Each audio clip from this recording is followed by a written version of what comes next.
Kamĩtĩ ĩyo ĩrĩa ĩkoretwo ĩkĩhanyũkania na mathaa nĩguo ĩcokie riboti yayo na ihenya ta ũrĩa kwahoteka yatinda mwena wa Rift Valley gũthũrima mũtitũ wa Elgon, mũtitũ wa Mao na mũtitũ wa Kakamega. Kamĩtĩ ĩno ĩgĩetererwo kũnengera thirikari maumĩrĩra ma ũrĩa mĩtitũ ĩyo yanangĩtwo. Maũndũ marĩa maigĩte mũhari-inĩ wa mbere ũthũrimi-inĩ ũyũ nĩ gĩcunjĩ kĩigana atĩa kĩanangĩtwo o harĩ mũtitũ na bata wa gĩcunjĩ kĩu ũkĩringithania na gĩcunjĩ kĩa mĩtĩ ĩrĩa ĩtigĩtwo mĩtitũ-inĩ. Generally mĩtitũ ĩrĩa ĩ thĩinĩ wa Rift Valley. So nĩ twathiĩ mĩtitũ ĩyo nĩ twathiũrũrũka raundi tũkĩroraga ũrĩa kũhana.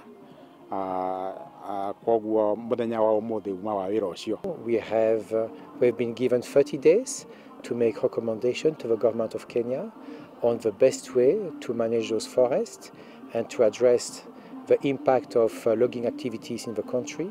Thutha wa kuma mwena ũyũ wa Rift Valley, gĩkundi kĩu gĩtanyĩte kũrora mwena wa gĩcigo gĩa Central mũthenya wa rũciũ gĩkĩambĩrĩria na mũtitũ wa Aberdare. Nĩgetha ona kuo tugerie kũngania ũhoro kana information o te tũngania mũthenya wa ũmũthĩ ĩrĩ part of maũndũ marĩa magũtũteithĩrĩria thĩinĩ wa task force. Mĩtitũ ĩyo nĩ ĩrĩa ĩcangagĩra hanene harĩ kũgucia mbura.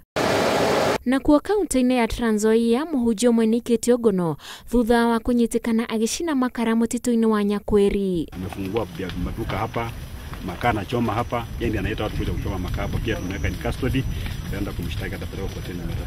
Kamishna wa kaunti ĩno oigĩte gwa kahinda ga kiumia kĩmwe andũ matanyihĩire 40 nĩo maikĩtio ngono thutha wa kũnyitĩkana mĩtitũ-inĩ makĩagarara watho wa mĩtitũ. Ngĩribotera Inooro TV, rĩtwa rĩakwa nĩ Wanjikũ wa Kĩmani.